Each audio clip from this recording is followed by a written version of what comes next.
شمس بھائی بہت سارے مجھے سوال آئے ہیں، جیسے ایاز ہاشمی صاحب نے پوچھا، عتیق الرحمان صفی صاحب نے پوچھا، خرم جمیل نے پوچھا، قادر محمد ہانی جیلانی صاحب نے پوچھا، سلمہ جیلانی نے کینیڈا سے پوچھا، کینیڈا سے نہیں، نیوزی لینڈ سے پوچھا. اچھا، محمد حامد جیلانی سوئٹزرلینڈ سے تو نہیں؟ قادر محمد ہانی جیلانی، محمود حامد جیلانی، جی جی جی. اچھا، انہوں نے سب نے جو ہے یہ پوچھا ہے کہ آپ ہمیں یہ بتائیے کہ ہم مسلمان ہیں، ہم حضور اکرم صلی اللہ علیہ وسلم کے ماننے والوں میں سے ہیں، اس کے باوجود فرقہ بازی آپ دیکھ لیجئے، مسلک تفرقہ، کوئی کسی کی مسجد میں نماز نہیں پڑھ رہا، ایک دوسرے کو قتل کر رہے ہیں، یہ سب کیا ہے؟ ہم کب باہمی اتحاد اور یگانگت سے بات کریں گے؟ کب ہم عفو درگزر کی بات کریں گے؟ تو وہ یہ سوال پوچھ رہے ہیں کہ آپ کچھ اس بارے میں روشنی بتائیے کہ ایسا کیوں ہے، اور ہم کب تک، ہم ایسا کیا کریں کہ ان ساری باتوں سے نجات پا لیں؟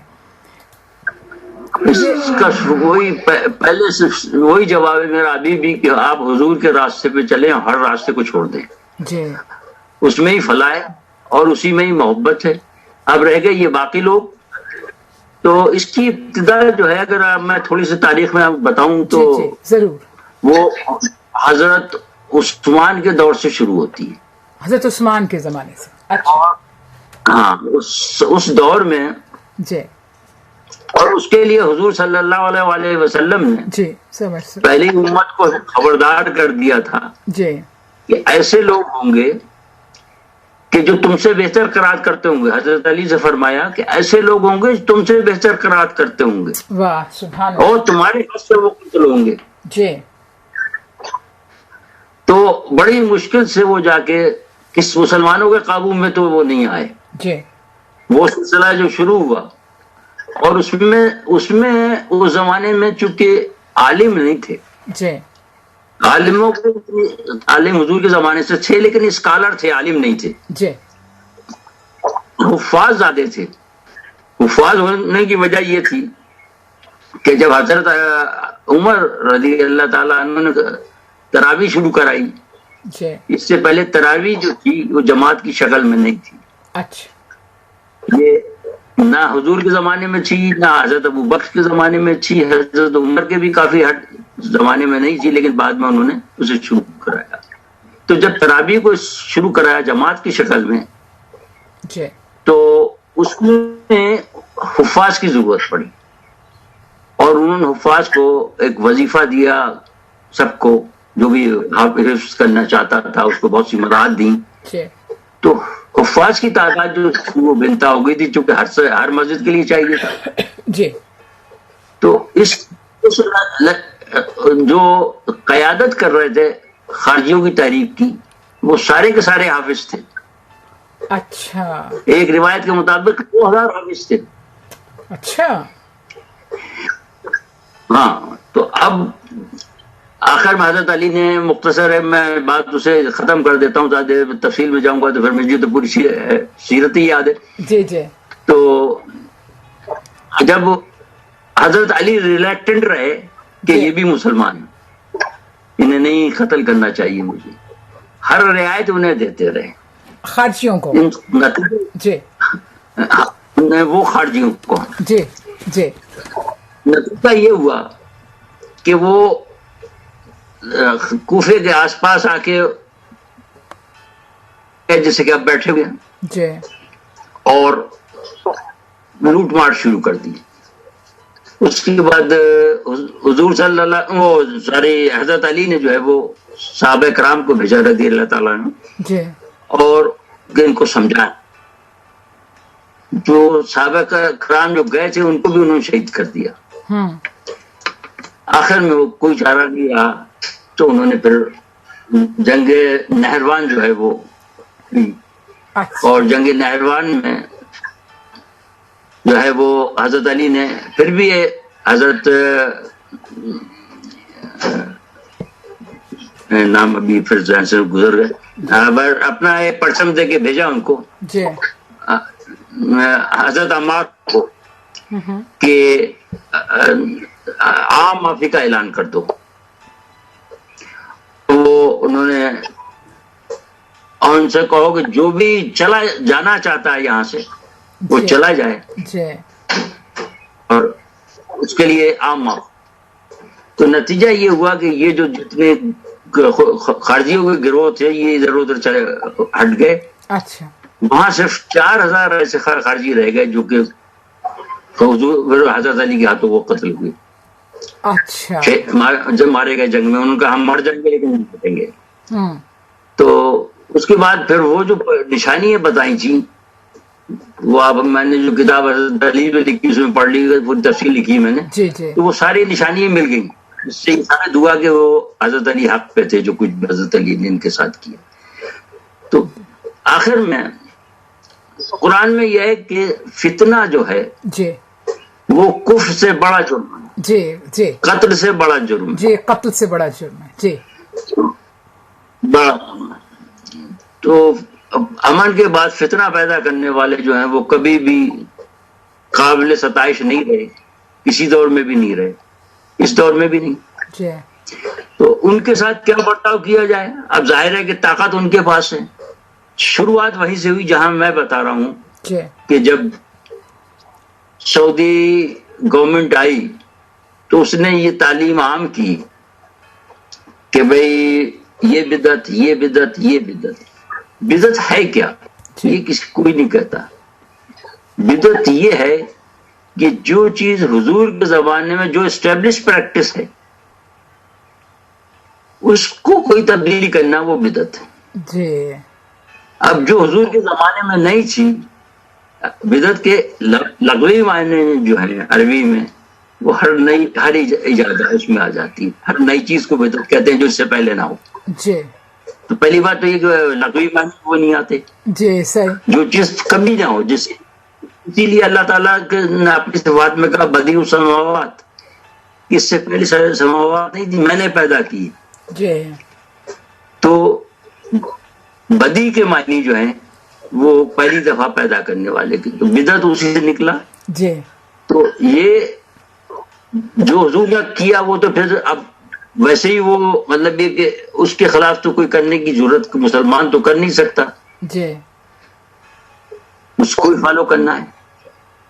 یہاں نئی بدعت تلاش ہو گئی کہ یہ بھی بدعت ہے, وہ بھی بدعت ہے, نماز پڑھنے یہ کرنا بدعت ہے, وہ کرنا بدعت ہے. حالانکہ وہ یہ کہہ کے آئے تھے محمد بن عبد الوہاب کہ ہم جو فقہ حنفیہ میں جو بدعت شامل ہو گئی ہیں ان کو دور کریں گے. لیکن انہوں نے تمام دنیا کی بدعت کو دور کر دیا. اب پوری دنیا کا ٹھیکہ ان کے پاس ہے کہ وہ تمام دنیا کی بدعت کو دور کر رہے ہیں, اور اس کا یہ لازمی نتیجہ ہے کہ لوگوں کو کہیں کہ آپ سپیریئر ہیں. ہمیں تو یہ سکھایا گیا ہے نا کہ ہم خاکسار ہیں, ہم کچھ بھی نہیں ہیں, ہم کچھ بھی نہیں. ہم کیا خوبصورت بات کی آپ نے. یہ بہتر ہے, ہم سے یہ بہتر ہے, ہم جو ہیں وہ بالکل فقیر ہیں, فقیر ہیں. جب تو آپ کی بات بنتی ہے جب آپ یہ کہیں کہ میں بہتر ہوں اور یہ کافر ہیں, یہ بدعتی کافر ہیں, سارے بدعتی کافر ہیں. تو کیسے امن ہوا, کس طرح امن, کیسے امن؟ اور پھر ان کو جو لوگ ساتھ لے کے چل رہے وہ امن کیسے قائم کر سکتے ہیں؟ امن تو یہ ہے کہ یعنی حضور صلی اللہ علیہ وسلم نے سے کہا طائف والوں نے کہ ہم 1 سال نماز نہیں پڑھیں گے, باقی اسلام کو مان لیتے ہیں. ٹھیک ہے, 1 سال کی تمہیں چھوٹ ہے. اچھا 1 سال کے بعد خدا کے مسلمان ہو گئے. تو ہمیں لیکن ہم یہ نہیں کر سکتے, اس لیے ہمارے پاس اس وقت دین مکمل نہیں تھا اور نبی خود موجود تھے. اور نبی کا میں جیسے پہلے بتا چکا ہوں کہ ہر فعل جو نبی کا ہے وہ قرآن خود کہہ رہا ہے کہ اللہ کا میرے حکم سے کرتے ہیں. بے شک یہاں بھی حکم آیا. اب یہ کہ وہ حکم قرآن میں سارے حکم تو نہیں لکھے ہوئے ہیں, بہت سے حکم تو حضور نے دیے. اسی طرح ہر چیز حضور صلی اللہ علیہ وسلم کی بھی ماننا اسی طرح ہم پہ فرض ہے جس طرح کی ان کی قرآن کو ماننا. قرآن کو ماننا. بالکل صحیح. بالکل صحیح. تو تو اس میں یہ ہے کہ آپ جی تو اب اس میں قرآن یہ کہہ رہا ہے جب بھی تمہیں کوئی ایسا مسئلہ آئے کہ جہاں تمہیں اختلافات پیدا ہو جائیں تو تم اللہ اور رسول کی طرف رجوع کرو. بے شک. تو اب جب اللہ اور رسول کی طرف رجوع کریں گے تمام فقہات کو اس کو چھوڑ کے تو یہ سمجھ میں آ جائے گا. اب رہا آپ کے ذاتی عقیدے ٹھیک ہے, اب حنفیوں میں پیدا ہوئے حنفی کو فالو کریں, کوئی حرج نہیں ہے, کیونکہ آپ سب کہتے ہیں کہ چاروں جو ہیں وہ برحق ہیں. جب چاروں برحق ہیں تو اس کی بات بھی مان سکتے ہیں, اس کی بات بھی مان سکتے ہیں. اب مثال دیتا ہوں میں آپ کو کہ ہمارے حنفیوں میں یہ ہے کہ اگر آپ کو نماز میں غلطی ہو جائے تو سلام پھیریں اور اننے سے پہلے جو ہے وہ پہلے سلام پھیریں اور اس کے بعد جو ہے وہ پھر دوبارہ پوری اتحیات پڑھیں اور پورا وہ پھر پڑھیں اور پھر سجدے میں جائیں. لیکن حنبلیوں میں یہ نہیں, ان کا یہ ہے کہ اگر آپ بھول گئے ہیں نماز میں کوئی چیز تو 2 سجدے کر لیں, یہی کرتے تو سجدے صاحب ہو جائے گا. یہ بھی ہے اور رعایت ہے کہ آپ وہاں بھی بھول گئے, جس وقت یاد آئے اس وقت سجدہ کر لیں 2 تو بھی ہو جائے گی, بشرطے کہ وہ جگہ اپنا چھوڑ. تو اب کتنی رعایت مل گئی. یہاں تو نماز دورانی سے اگر آپ بھول گئے ہیں سجدہ صاحب کرنا نماز کے دوران تو اس میں کیا حرج ہے. پھر یہ کہ یہ خود اس پہ عمل کرتے ہیں. یعنی اس میں حنفی فقہ میں یہ ہے کہ اگر کوئی کسی کا شوہر لاپتہ ہو جائے تو 99 سال تک جو ہے وہ شادی نہیں کر سکتی, اس کے بعد پھر کر سکتی. جبکہ مالکی میں یہ ہے کہ 4 سال کے بعد کر سکتی. جب پاکستان اور ہندوستان بنا تو سب نے رجوع کر لیا اور مالکی فرقے کو اڈاپٹ کرتے ہوئے 4 سال کے بعد شادی کر دی جن کی 14 لاکھ فائدہ ہوا نا. فائدہ ہوا. تو اب یہاں یہ کہ اس کو کراس نہ کریں. اب دنیا میں تو یہ دیکھتے ہیں کہ کیا چیز کیا اچھی, کس دکان پہ کیا چیز اچھی ہے, اور یہ بھی کہتے ہیں جب وہ برحق ہیں تو ان کی باتیں ماننے میں کیا حرج ہے. ان کا خود اپنا طریقہ کار یہ تھا کہ وہ کوئی یعنی ایک کے پیچھے دوسرا نماز بھی پڑھتا تھا. اور ایک دفعہ ایسا بھی ہوا کہ ایک جو تھے وہ انعام میں سے ایک صاحب کا انتقال ہوا, انہوں نے ان صاحب کے طریقے سے نماز پڑھائی جن صاحب کا انتقال ہوا تھا, اپنے طریقے سے نہیں پڑھائی. ان کے فالوورز نے کہا کہ صاحب ہم تو سمجھ رہے تھے آج ہم آپ کے طریقے سے پڑھ لیں گے. میں نے کہا کہ زندگی بھر انہوں نے اس کی تبلیغ کی ہے تو انہی کے طریقے سے کیوں نہ پڑھ لیں. کتنی اچھی. تو وہاں تو یہ رواداری رواداری. یہاں وہ بات یہاں وہ بات نہیں, یہاں یہ بات نہیں. شمس بھائی یہ جو پھر اس طرح سے جو یہ جو مسلک ہے جیسے ابھی آپ نے طریقہ وہابی اور حنفی اور اس طرح سے شیعہ سنی کے مسائل کتنے ہیں, یہ ختم نہیں ہو سکتے. یہ مطلب یہ بھائی حکیم ارشاد شہزاد نے پوچھا ہے کہ مسالک کا خاتمہ ممکن ہے تاکہ جھگڑے ختم. خاتمہ تو ممکن نہیں. خاتمہ تو ممکن نہیں ہے. لیکن اگر آپ اس پہ جائیں کہ سب برحق ہیں تو کسی ایک کو ماننے میں کوئی حرج نہیں اور سب کو ماننے میں مانے, سب کو عزت سب کی کرے. بے شک سب کی جب آدمی سب کی عزت کریں, سب عالم ہیں, سب متقی ہیں, اور ان میں سے کوئی بھی کسی نے, جیسے میں نے پہلے کہا نا کہ آپ کہیں یہ نہیں ثابت کر سکتے کہ ان میں سے کسی نے کہا کہ ہمارا اتباع کرو. کوئی دکھا دے مجھے کہ انہوں نے کہا کہ ہمارا خلفاء راشدین کی انہوں نے کہا نہیں تو ہم نے ہم نے بنایا نا, ہم نے بنایا. تو وہ نہیں مانیں گے اس بات کو. ہم جب وہاں جائیں گے تو وہ نہیں مانیں گے. بالکل سر. ایسی بہت سی مثالیں. آپ دوستو ساتھی ہمارے ساتھ رہیے گا. ممتاز عالم دین وہ انکار کریں گے. ممتاز عالم دین ڈاکٹر شمس جیلانی صاحب ہمارے ساتھ ہیں. ہم ایک وقفے کی طرف چلتے ہیں اور واپس آتے ہیں اور ہم اپنی باتوں کا سلسلہ یہیں سے شروع کرتے ہیں. دوستو ساتھی آپ سن رہے ہیں پروگرام باتوں باتوں میں